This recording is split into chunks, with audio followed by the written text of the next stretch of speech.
Welcome once again to the Money Professor. My name is Chris Longworth. I am Money Professor. And in this series, we're going to be talking about different ways for you to gain better control over your money. It's about being smart and using smart money management techniques and learning how you can maximize this thing that we call money. Psychology of money is going to be a big thing. We're going to talk about several different things in this series, and that's going to be focused on one of them is the psychology and the philosophy of how you think about your money, what you do with it, and so forth. Last week, we started with the basic 101 of the budget and how important a budget is. So let's touch on that a little bit just to refresh. A budget is one of the most powerful financial tools that you can develop.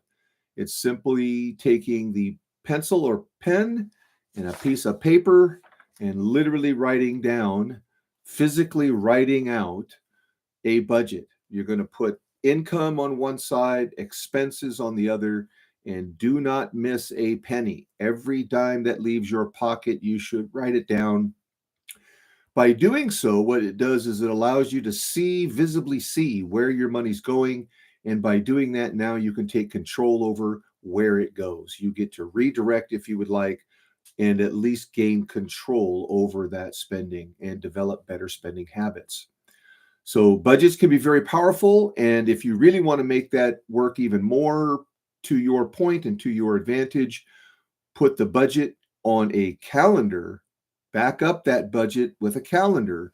And now you've created one of the most powerful financial tools one can use to stay on course, to gain wealth, to gain better control, and to utilize and implement smart money management skills.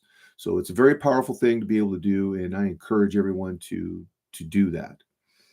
This week, we're going to talk about a few things revolving around the psychology of money. Remember, we only have about 15 or 20 minutes. We're not going to drag on too long. I don't want to overload with a lot of information that is too much to absorb. We're going to do it in bits and pieces so that you can actually utilize some of these techniques, put them to practice right away, and gain some benefit from the start.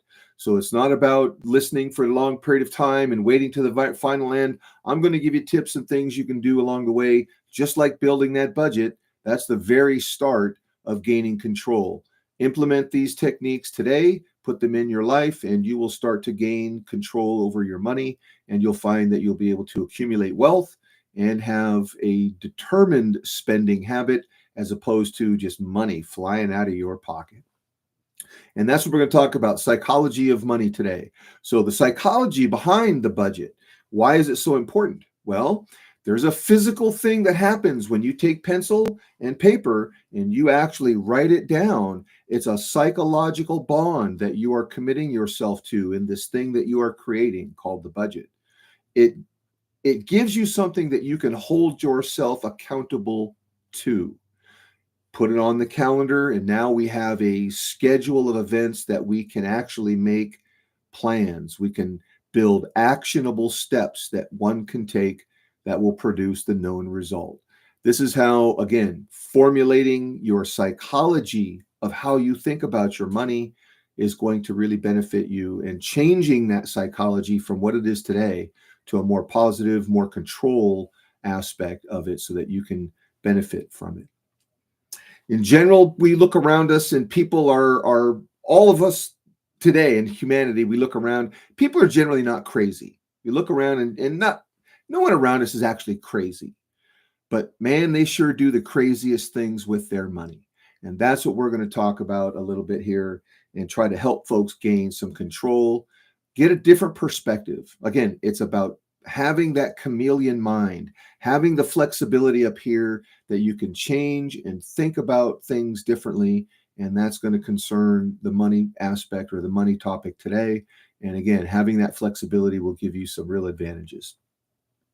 The Wealth Defender money management skills and strategies are what we utilize. And those are really geared towards, again, looking at what we're doing with our money, being determined about what we're doing with it. Determined spending is what I call it. The money has to have a determined place to go. Money just leaving your pocket for no reason whatsoever other than the joy of spending really does not benefit you the best. You will lose value in your buying power and you'll fall prey to a predatory marketplace. Determined spending, having every dollar go to a specific laser focused point of purpose, that's where you will be able to maximize your dollar value. You'll be able to root out every discount you can possibly gain and maximize that return to you and still have plenty of pleasure in spending money.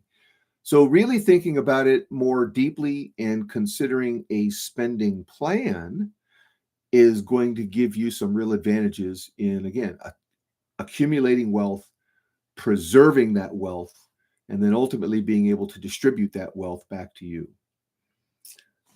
Some of the things we're going to talk about is what that psychology is. And in general, people have I will say this, the desire to possess something, right? The desire that we have to go and possess something. Sometimes it far outweighs the sensibility of a smart financial responsibility. So I'm going to say it again. The desire to go and possess something, the desire far outweighs sometimes the sensibility of being financially responsible. And that's where people can get themselves into real debt. You buy things that you really can't afford because you really want them, but you can finance it. And as we know, financing things really does not help you in building wealth. It takes it away faster than you can accumulate it. Buying something on even at a 50% discount and financing it on time and paying it off on time, especially on a credit card, if you make the minimum payments until it's paid, you will increase the cost value of what you purchased by as much as 8 times. It's crazy, folks. The finance charges and fees that go along with financing money and financing goods accelerate and increase the actual cost to where it is no longer bargain by any measure. It's not a bargain, and you're paying way more than you need to as if you had just paid cash. So again, you got to think about it and you have to plan for these events. This is where the budget can be very helpful in determining how much you can start to put away to build that emergency budget, to build that emergency access pile, right? We got to have emergency money at the bank for such events as when the refrigerator breaks down. We want to have cash on hand to replace it. When we need tires on the car, we want to be able to go to the bank and grab the cash on hand to buy new ones. You do not want to finance either one of those things, if at all possible, only because you increase the cost tremendously and you load yourself with debt. And remember, debt today is future income that you are spending right now. So the debt load you carry today is your future income you will not spend because you are spending it today on the debt. So think about it that way. Being able to put money away into the future, following that budget, thinking about it differently, being able to utilize all of your smart money management skills to your advantage. And that's what we're going to try to help you do here today. So investing versus purchasing income. So when we talk about investing on our budget, we got to have several things. We've got to pay for our daily life. We've got to pay for our mortgage, our rent. We've got to buy our food, our groceries. We've got to pay for our utilities. We've got to pay for our insurances. We also have to make sure that we're putting money into our future. Saving for your future is one of the most important things a budget can help you identify and be able to help you follow a roadmap to be able to have success by forcing you to follow this budget. And again, if that putting money into the future is part of that, then by all means, you really got to stick to that. So what are we doing in that regard? Well, we know that in our future, when we stop working, we got to have something that will then come back and fund our quality of life for the rest of our life. And that is our responsibility. Now, if we're fortunate enough to work for a company that offers a company-sponsored plan like a 401k, please, by all means, be partaking in that and participating with that. And if you have any questions about how you can maximize that, I'm going to throw a phone number out there to you right now. So write this down or come back and play the recording later and then pick it up then. But 1-800-719-7917. Again, that's 1-800-719-7917. That is our direct line into the office here.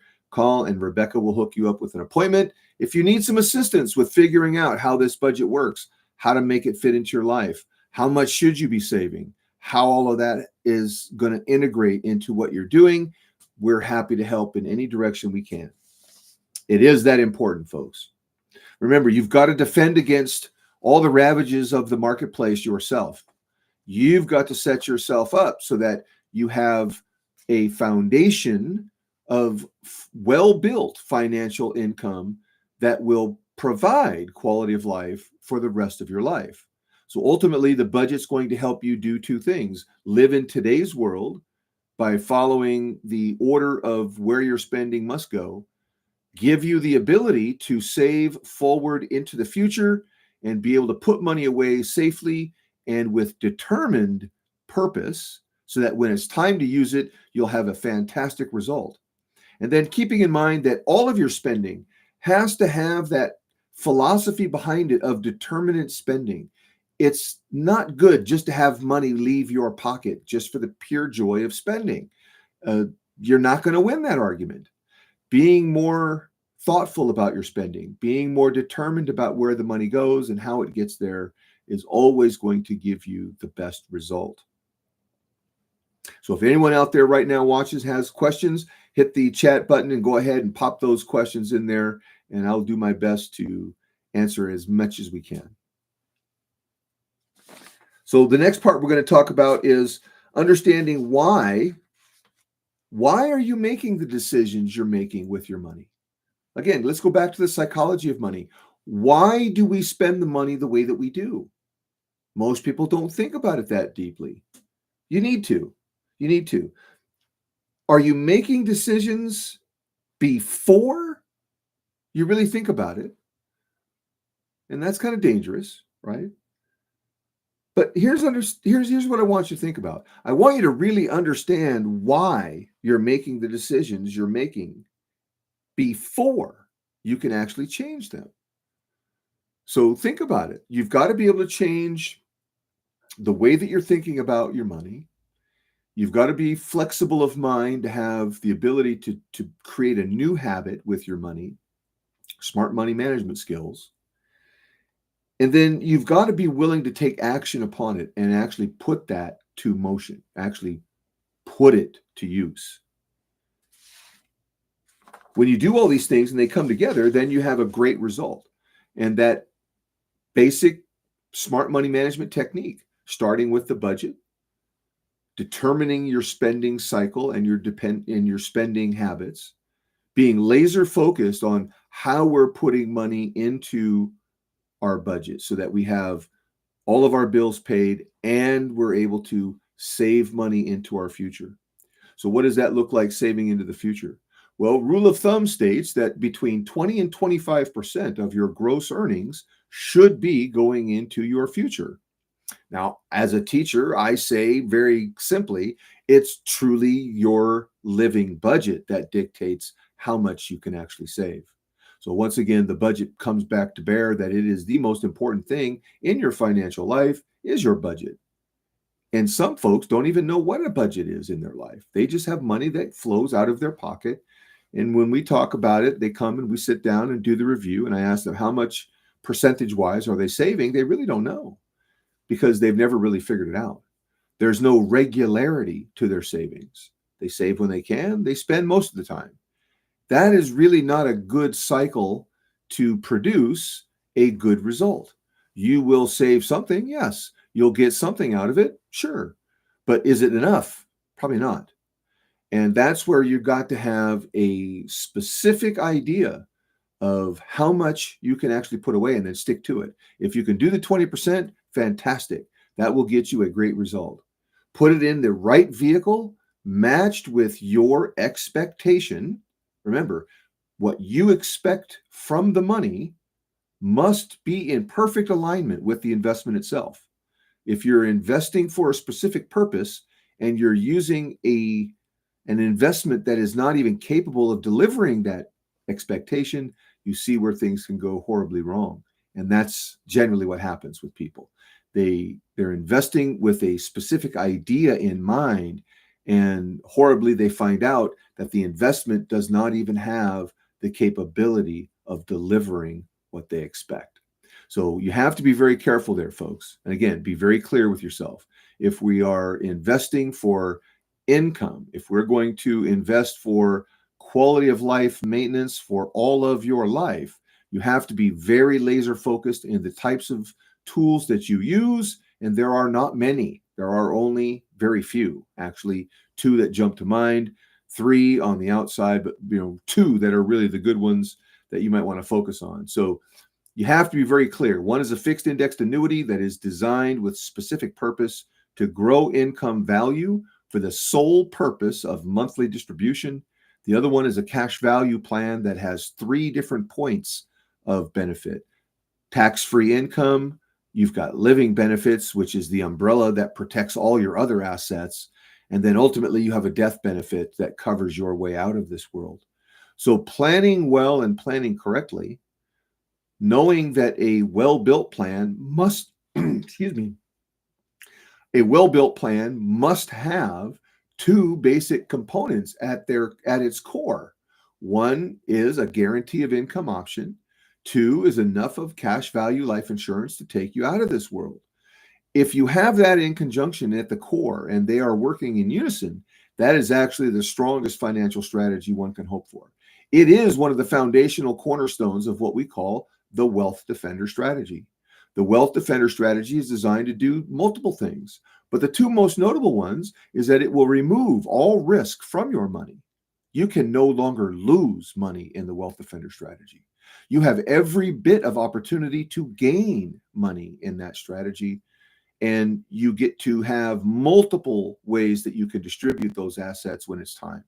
So for a retirement planning tool, here again, a budget matched with a well-defined psychology and philosophy of your retirement, backed up with a calendar, using the right financial instrument, a fixed indexed annuity. Now you have set the tone for a perfect execution of accumulation of assets, preservation of assets, and multiple ways to distribute that asset back to yourself for the sole purpose of maintaining quality of life that will last all of your life. So, not a hard concept to get behind, folks. I know we're coming up on the end of the time we have here. We've gone past the 15 minutes, but again, a lot of information out there to absorb.